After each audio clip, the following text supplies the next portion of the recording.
먼저 제가 어떤 책의 일부를 발췌해서 읽어드리겠는데요. 한번 들어보시기 바랍니다. 모든 출구가 막혀 성 밖으로 도망칠 희망은 사라져 버렸다. 기근은 점점 더 심해져 가족들이 죽어갔다. 옥상에는 못 먹어서 탈진한 여자들과 아이들로 북적거렸고 길에는 노인들의 시체가 즐비했다. 사람들은 못 먹어서 부은 얼굴로 시장거리를 유령처럼 돌아다녔으며 아무 데서나 쓰러져서 죽었다. 마리아라는 여인이 있었다. 그녀는 너무 배가 고파 자기 아들을 잡아먹고는 남은 부분을 숨겨두었다. 강도들은 냄새를 맡고 음식을 내놓으라고 협박했지만 나중에 그것이 사람의 고기라는 것을 알았을 때 기겁을 하고 도망갔다. 시체가 썩어 냄새가 진동하였으므로 성 밖으로 던져버렸다. 주민들이 금화를 삼키고 탈출한다는 소문이 퍼지자 로마군과 강도들은 산 사람의 배를 갈라 금화를 끄집어냈다. 여러분, 이 땅에 전쟁도 많이 있었고 또 비참한 일들도 많이 있었지만 방금 전에 제가 읽어드린 것만큼 처참한 일도 그리 많지 않았으리라고 생각이 됩니다. 얼마나 참혹한 광경입니까? 그런데 이 읽어드린 글은요, 유대 역사가인 요세푸스가 쓰신 유대 전쟁기 속에 나오는 내용인데 주후 70년 로마의 티투스 장군에 의해서 예루살렘이 처참할 정도로 무너져 내리는 장면을 생생하게 현장을 목격한 사람으로서 기록한 내용입니다. 너무나 참혹한 내용이잖아요. 그때 죽은 사람이 100만 명 정도 된다는 기록도 있습니다. 여러분, 그럼 어떻게 예루살렘, 하나님의 도성, 거룩한 도성, 평화의 도성이라고 불렀던 그 예루살렘이 이렇게 무너졌을까요? 예수님께서는 우리가 앞으로 살펴볼 마가복음 13장에서 예루살렘이 이처럼 무너질 걸 예언하신 바가 있습니다. 13장 1절과 2절이 이렇습니다. 예수께서 성전에서 나가실 때에 제자 중 하나가 이르되 선생님이여 보소서 이 돌들이 어떠하며 이 건물들이 어떠하니이까. 예수께서 이르시되 네가 이 큰 건물들을 보느냐. 돌 하나도 돌 위에 남지 않고 다 무너뜨려지리라 하시니라. 돌 위에 돌이 하나 더 덧놓이지 않을 정도로 완전히 파괴될 걸 예수님 말씀하셨는데 그대로 되고 말았습니다. 여러분, 오늘 읽은 이 본문 마가복음 12장 1절로 12절까지 속에는 예수님의 한 토막 비유가 나오고 있는데요, 이 비유를 통해서 우리는 그 하나님의 도성이라 불리던 예루살렘이 왜 그렇게 멸망하게 됐는가 하는 그 이유를 찾아낼 수가 있습니다. 오늘 읽은 이 비유는 흔히 악한 포도원 농부의 비유라고 부르는 내용입니다. 간단하게 다시 한번 정리를 해보면 어떤 사람이 근사한 포도원을 만들었어요. 망대도 세우고 그래서 사람들이 몰래 들어오지 못하도록 지킬 수 있게 했어요. 산 울타리로 두름으로써 짐승이 들어오지 못하도록 장치를 갖추고 즙을 짜는 포도주 틀을 다 갖춰놔서 이제 거기서 포도즙을 짤 수 있도록 완벽한 포도원을 만들어 세를 주고 타국에 갔습니다. 이 농부들이 새로 그 포도원을 빌려서 사용하게 되었는데 어느 정도 때가 되었을 때 이제 소출 중에 세로 얼마를 받으려고 종을 보냈더니 세를 내기는커녕 이 종을 때려서 보냈어요. 다른 종을 또 보냈더니 머리를 상하게 하고 능욕한 채로 보냈습니다. 또 다른 종을 보냈더니 이번엔 때릴 뿐만 아니라 아예 죽였어요. 그 다음에 또 종을 계속 보냈는데 역시 마찬가지였습니다. 주인은 생각하다가 이제 마지막 하나 남은 내 핏줄, 내 아들을 보내면 그들이 무시하지 못하겠지 해서 아들을 보냈더니 이번에는 아예 아들을 죽이고 그 아들이 상속자니까 이 상속자를 죽이고 포도원을 우리가 차지하자 이러면서 그 아들마저 죽여서 포도원 바깥에 던져버렸다는 것입니다. 여러분, 어떻게 이런 일이 가능했을까 생각이 들 텐데요, 요즘처럼 그 당시에는 등기제도가 이렇게 완벽한 게 아니었습니다. 그러니 주인이 죽고 주인의 아들도 만약에 죽었다면 거짓 증인을 몇 사람 내세워서 본래부터 이게 우리 것이었다 이렇게 을러대면 그냥 차지하는 수도 있던 그런 시대였으니까 이런 비유가 나온 것이죠.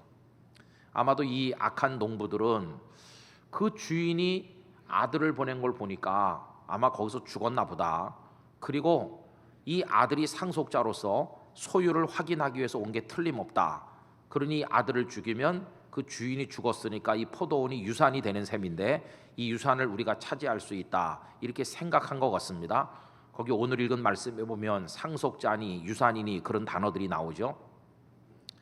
그러나 이것은 그들의 오판이었습니다. 그 주인은 돌아가신 게 아니고 건재해 있었습니다. 이 주인이 그들을 어떻게 합니까? 와서 악한 농부들을 다 진멸하고 이 포도원을 다른 이에게 새로 준다고 말씀하는 것이 오늘 읽은 비유의 내용인 것이죠. 여러분, 비유라고 하는 것은요, 어떤 실질적인 현상을 설명하기 위한 필요에 의해서 동원하는 것입니다. 그러므로 이 비유의 내용하고 예수님 당시의 실질적인 상황이 이게 다 이렇게 연결되는 것이죠. 그럼 우리 한번 따져보겠습니다. 이 포도원을 만들어 새로 주고 가신 주인이 누굴까? 그 주인은 하나님이십니다. 그러면 이 주인에게 포도원을 새로 빌린 농부들은 누구냐? 이 농부들은 이 비유의 말씀을 듣고 그 앞에 서 있는 대제사장들, 서기관들, 백성의 장로들입니다. 여러분, 이 말씀은 지난주에 생각했던 말씀이 이어지는 것인데요, 지난주 말씀을 떠올려 보면 우리 예수님께서 성전의 장사치들을 쫓아내시고 뒤집어 엎으시니까 이 사람들이 몰려와서 예수님께 도대체 무슨 권위, 무슨 자격으로 이런 일을 하느냐고 따져 묻지 않았습니까? 그때 예수님께서는 대답을 하시는 대신에 오히려 세례 요한을 언급하시면서 그들에게 질문을 하셨어요. 요한의 세례가 하늘로부터 온 것이냐 아니면 사람에게서 온 것이냐. 그랬더니 그들이 당황한 나머지 결국은 우리는 모른다 이런 식으로 둘러댔다고 그러지 않았습니까? 이제 그 대화가 이어지는 것입니다. 그러므로 이 비유를 말씀할 때 듣고 서 있는 사람들, 이 비유 속의 악한 농부는 바로 그 대제사장, 서기관, 장로들을 가리키는 겁니다. 그러면 여러분, 예수님의 이 비유 속의 악한 농부는 단지 예수님 눈앞에 서 있는 그 사람들 뿐일까요? 그건 아닙니다. 이 비유의 폭은 굉장히 넓어서 예수님은 이 악한 농부들을 통하여 저 옛날에 살았던 구약시대 인물들까지 다 지칭하는 겁니다. 구약시대 왕들, 구약시대 그 제사장들, 그들까지도 다 모아서 악한 농부라고 말씀을 하시는 것입니다. 자, 그럼 여러분, 이 주인이 만들어서 새로 죽어간 포도원은 뭘 뜻하는 것일까? 이 포도원은요, 아주 아름다운 은총, 축복 이런 걸 상징하는 것이거든요. 이 포도원은 망대도 있고 울타리까지 두르고 모든 게 완결된 최상급의 포도원인데 이스라엘 백성들에게 주신 하나님의 은총의 선물들이 얼마나 많이 있습니까? 다른 백성들에겐 주시지 않았던 선택된 선민이라고 하던 그들에게만 주신 게 한두 가지가 아닙니다. 대표적인 것들만 얘기해 보면 일찍이 모세를 통해서 율법, 십계명을 비롯한 말씀을 주셨는데요, 이 말씀은 다른 민족에게 주어지지 않은 것으로서 이 말씀대로 살면 거룩하게 되고 하나님의 복을 받을 수 있게 하는 비밀이 그 속에 다 들어있었습니다. 그뿐이 아닙니다. 하나님을 섬기고 기도하고 찬송할 수 있는 만남의 장소를 주셨는데 모세 시대 때는 성막을 주셨다가 세월이 많이 지난 다음엔 다윗이 준비하고 그 아들 솔로몬이 지은 성전이 있어서 하나님을 섬길 수 있도록 그들에게 은혜와 복을 주셨는데 이게 바로 포도원인 것입니다. 그래서 이들은 하나님의 선택된 백성으로 특권적인 은혜를 누리면서 살았다는 겁니다. 그리고 예수님 당시로 내려오면 지금 예수님의 말씀을 듣고 있는 그 제사장을 비롯한 그 사람들이 역시 이 농부가 돼서 포도원을 받는 건데, 여러분, 이들에게 주어진 게 뭡니까? 말씀을 백성에게 가르칠 사명, 그리고 하나님의 성전을 잘 관리할 사명이 그들에게 주어졌어요. 대제사장이 지나가고 서기관이 움직일 때, 그리고 장로들이 움직일 때 백성들이 그 앞에 머리를 숙이고 그들을 존경하고 이렇게 우러러본 이유가 뭡니까? 그들에게, 다른 사람들에겐 없는 말씀을 맡아 가르치는 책임, 그리고 성전을 관리하는 이 영광을 그들에게 맡겼기 때문에 백성들이 그들을 우러러 본 것입니다.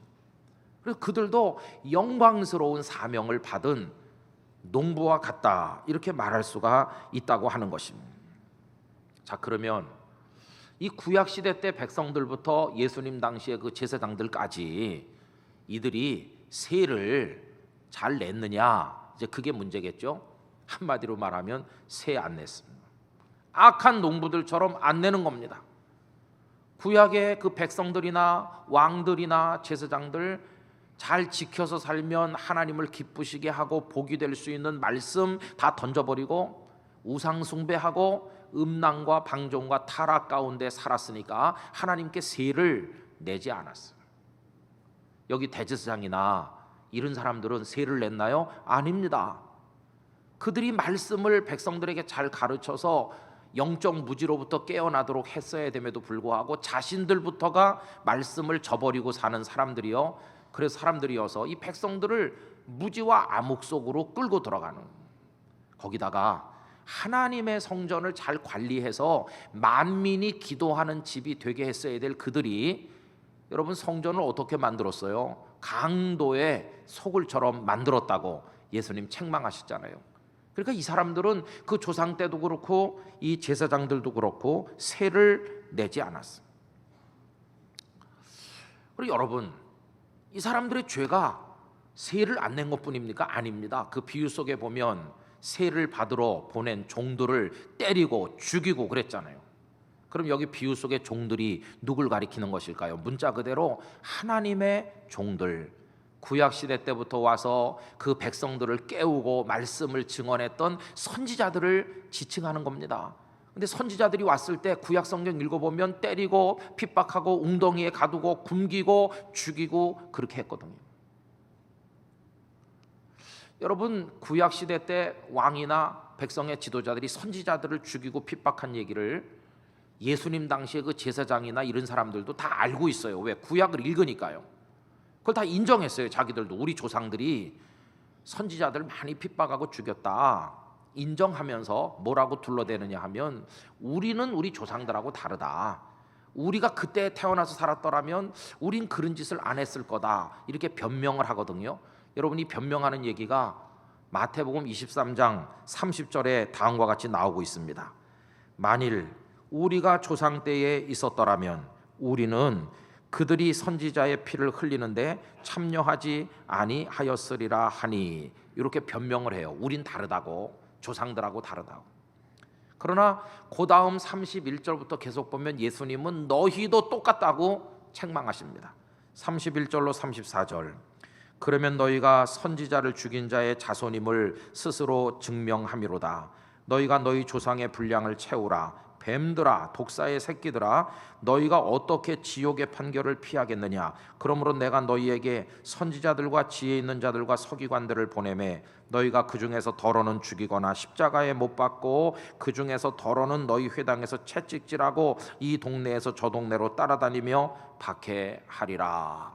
너희도 똑같아, 조상들하고 같아. 예수님께서 책망을 하셨어요. 자, 그런데 여러분, 아까 그 비유에서 보니까 이 악한 농부들이 죽인 대상이 종들뿐이었나요? 죽이다 마지막엔 누구까지 죽였습니까? 주인의 아들까지 죽였잖아요. 그럼 여러분, 주인의 아들은 누굴까요? 그 주인이 하나님이시라면 그 아들은 누굴까요? 이 비유를 말씀하시는 예수님 당신 자신인 거예요. 이 비유를 말씀하시고 이제 며칠만 지나면 바로 그 눈앞에 서 있는 대제사장이나 서기관 장로들의 예수님을 빌라도 총독에게 넘길 것이고 예수님 십자가에 달려 죽으실 걸 아시기 때문에 이 비유 속에다가 당신의 죽음까지를 포함시켜서 지금 말씀을 하시는 것이, 너희들은 나도 죽일 자들이다. 그럼 여러분, 세도 안 내지, 종들도 때리고 죽이다가 마지막에는 아들까지 죽인 이들을 그 주인이 어떻게 하겠어요? 아까 우리 본 것처럼 진멸한다는 거예요. 진멸, 완전히 멸망시키고 만다. 아까 말씀드렸던 마태복음 23장 35절 36절에서도 하나님께서는 그들이 치러야 될 무서운 죄값에 관해서 경고하셨어요. 화면을 보면서 다 같이 읽어보겠습니다. 그러므로 의인 아벨의 피로부터 성전과 제단 사이에서 너희가 죽인 바라가의 아들 사가랴의 피까지 땅 위에서 흘린 의로운 피가 다 너희에게 돌아가리라. 내가 진실로 너희에게 이르노니 이것이 다 이 세대에 돌아가리라. 이 세대, 바로 너희들의 아들과 딸들이 그 많은 하나님의 종들의 피값을 치러야 될 거라고. 예수님 이 말씀을 하시고 약 40년 지났을 때 아까 맨 처음에 유대 전쟁기에서 일부를 읽어드린 대로 예루살렘에 시체가 넘쳐나고 배를 갈라 그 말을 꺼내가도 대항을 못하고 어미가 자식을 잡아먹는 참상이 벌어지게 된 거예요. 참 무서운 말씀이 이 비유 속에 나와 있는 것을 볼 수가 있겠습니다. 결국 여러분, 왜 예루살렘 하나님의 도성인 그게 이렇게 망했느냐? 오늘 비유 속에서 대답이 나오잖아요. 세를 안 내니까, 세를 안 내고 못된 짓만 하니까 망한 거구나, 이렇게 알 수 있어요. 근데 여러분, 이런 말씀을 생각하면 혹시 여러분들 중에 목사님 나랑은 상관없는 얘기예요, 나는 하나님께 빌린 게 아무것도 없어요, 이렇게 말씀하고 싶은 분이 있을지도 몰라요. 근데 여러분, 진짜 하나님께 빌린 게 아무것도 없습니까? 가만히 생각해 보면요, 하나님께 빌린 게 아무것도 없는 게 아니라 안 빌린 게 하나도 없어요. 다 하나님께 빌렸다는 사실 여러분 아십니까? 모두가 다 하나님께 빌린 것이에요. 구약시대 그들, 예수님 당시 그들만 포도원을 빌린 농부와 같은 게 아니라 오늘 우리도 하나님께 다 빌렸다 그 말입니다. 그럼 뭘 빌렸냐? 우선 우리 생명, 이거 하나님께 빌린 겁니다. 내 속에 지금 펄펄 뜨고 있는 이 생명, 이거 하나님께 빌린 겁니다. 그리고 이 생명을 빌렸다는 건 시간을 빌렸다는 말과도 같은데 우리가 누리는 시간, 하나님께 빌린 겁니다.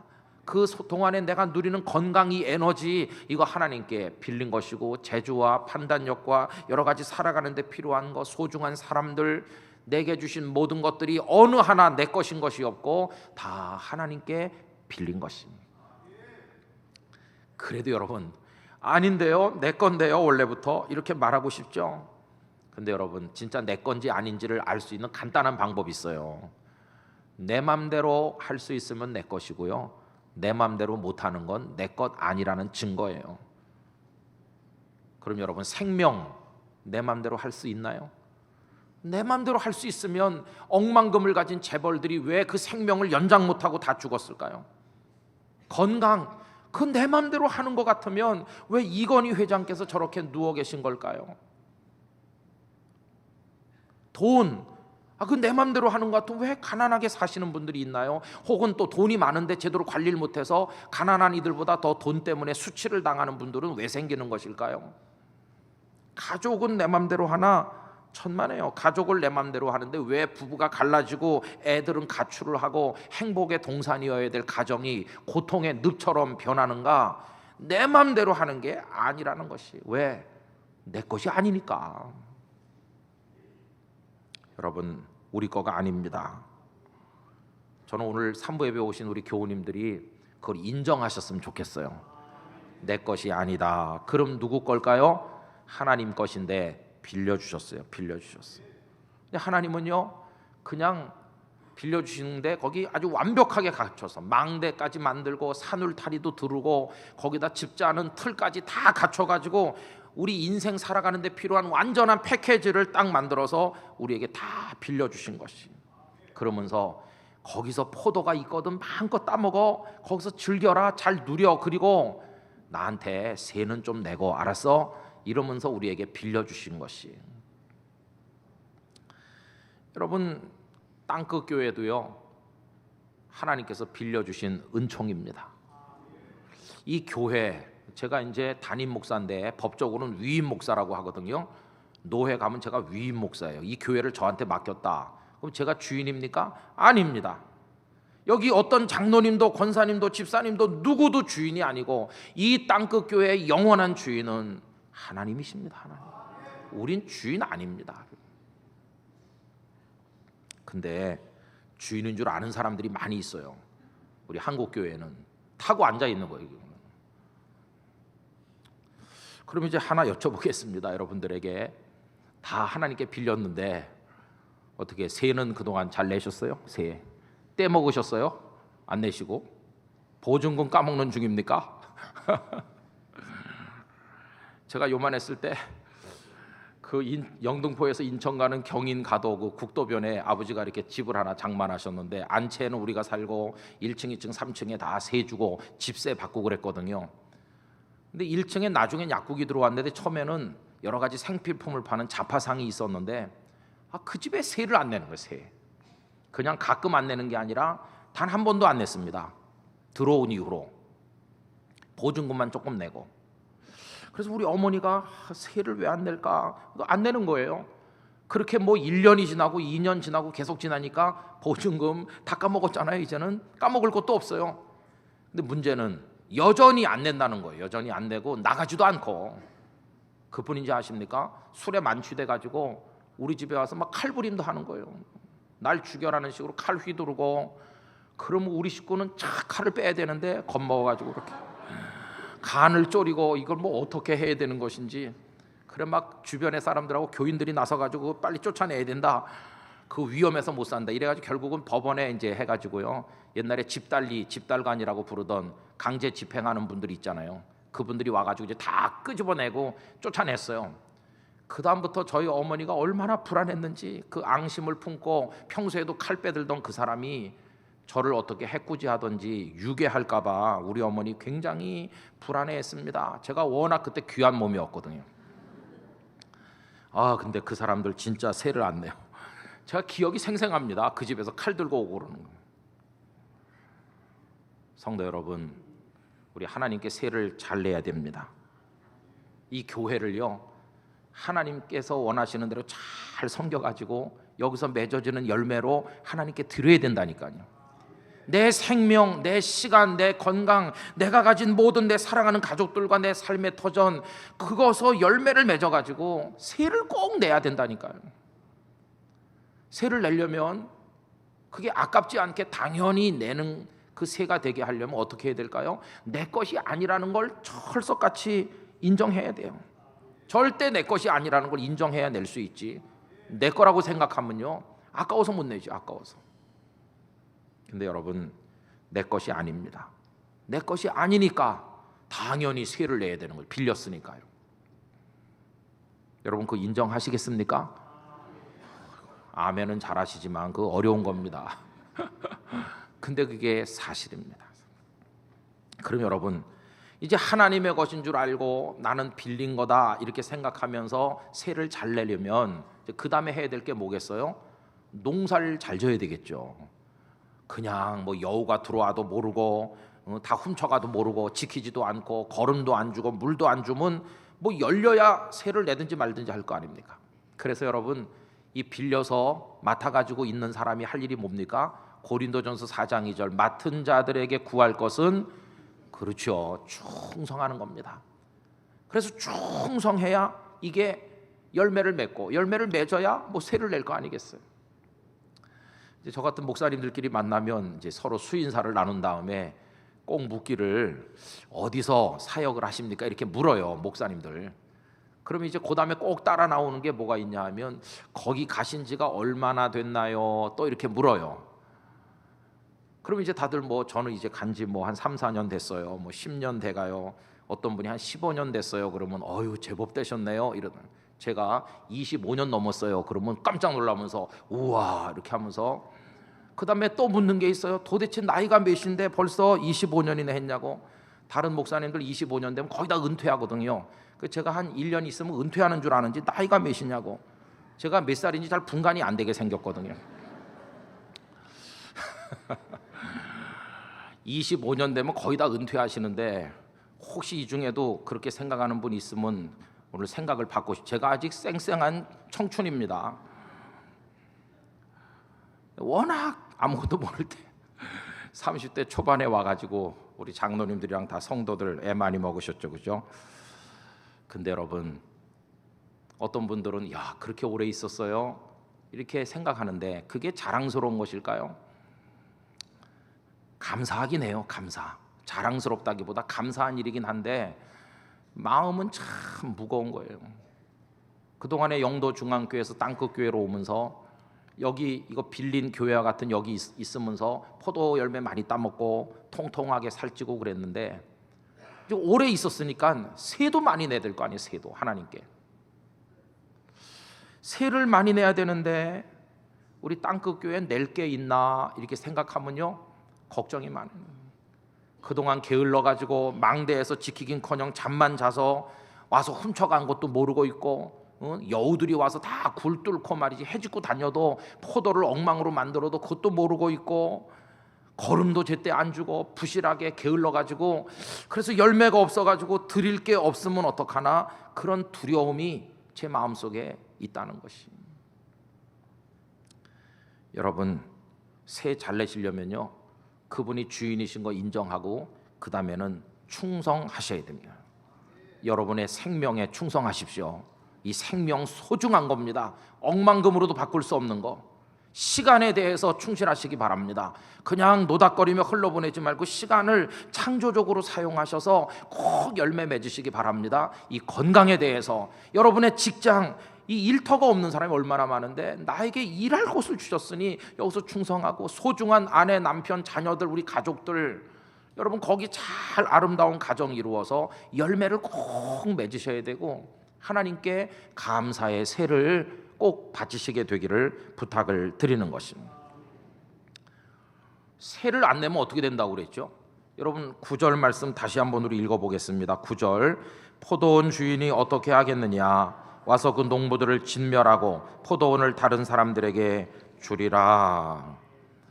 아멘 하기가 겁이 나서 잘 못하잖아요. 그죠? 새 안 내면 다 진멸당하고 쫓겨나는 거예요. 다른 사람에게 준다. 여러분 이게 실제로 됐죠. 아까 말씀드린 것처럼 지금 예수님 앞에 떡하니 서서 당신이 뭔데 와서 이러느냐고 예수님께 오히려 대들던 진짜 주인이신 그분을 못 알아보던 이 악한 농부와 같은 이 사람들이 성전을 자기들 마음대로 주물러대면서 주인 노릇했잖아요. 근데 예수님 말씀하신 그대로 아까 처음에 읽어드린 유대 전쟁기의 내용처럼 완전히 망했잖아요.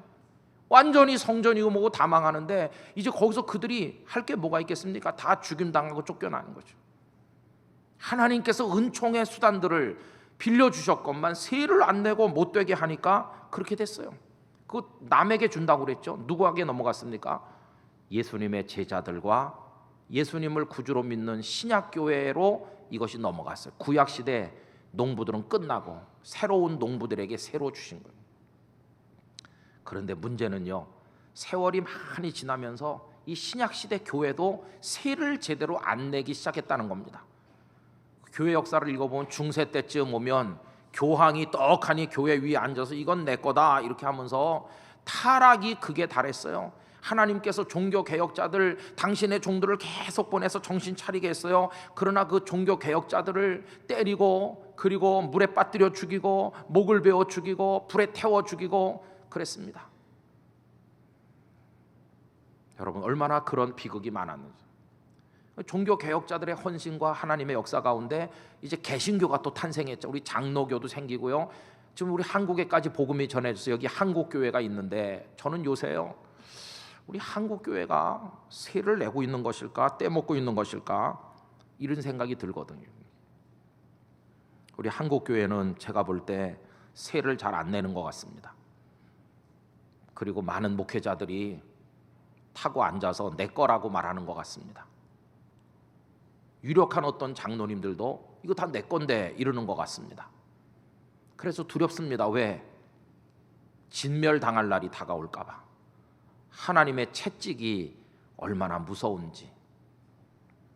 그래서 여러분들에게 호소하듯 말씀드립니다. 여러분 남들이 어떻게 하든지 간에 우리 땅끝교회 교회 이 아름다운 성도 우리 교우들 여러분들은 세를 잘 내야 되겠습니다.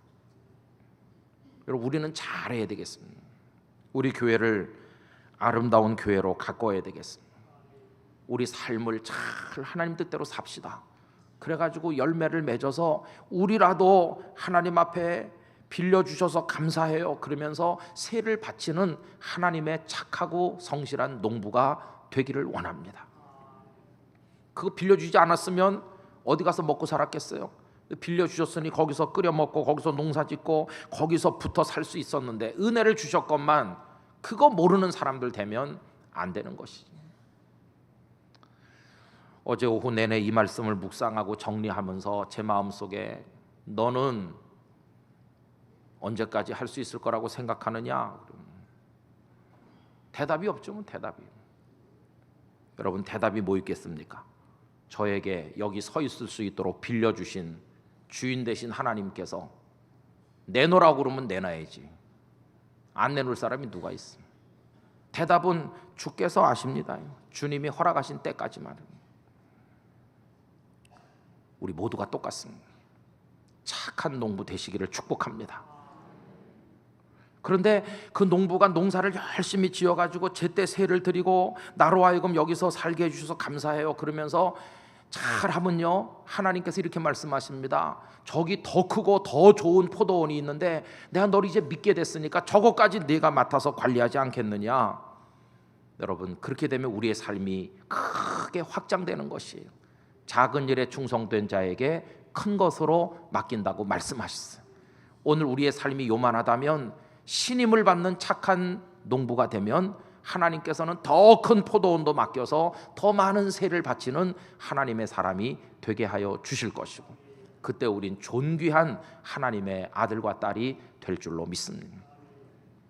여러분, 주인 되시는 하나님께서, 독생자 예수님께서 악한 농부들에게 죽임당하는 그 와중에 우리까지 넌 선한 농부였기 때문에 이제는 아예 내 아들이 되라, 우리를 그렇게 불러주시는 것이. 여러분, 이 은혜를 빼앗기지 말고 착하고 선한 청지기로, 선한 농부로 하나님 앞에 살아가시게 되기를 예수님의 이름으로 축원합니다. 기도하겠습니다. 하나님, 내 생명, 내 건강, 내 자식, 내 집, 내 가족들, 나의 일터 다 내 거라고 말합니다. 자식도 내 새끼 합니다. 그러나 생각해보면 다 하나님의 것입니다. 하나님이 내놓으라 할 때까지밖에 우리가 누릴 수 없습니다. 세를 잘 내고 그것을 위해서 성실하게 충성하는 저희들이 되고 하나님을 영광스럽게 하여 신임받는 하나님의 일꾼들 되게 하여 주시옵소서. 다 같이 한 목소리로 기도하겠습니다. 오 하나님 아버지, 감사와 찬송과 영광을 올려드립니다. 쓸모없고 연약한 저희들에게 포도원을 빌려주듯이 하나님께서 맡겨주셨습니다. 주인 노릇하는 어리석은 범하지 말고 이제는 농사 잘 지어서 세를 많이 바치는 선한 농부처럼 저희 인생을 살게 하여 주시옵소서.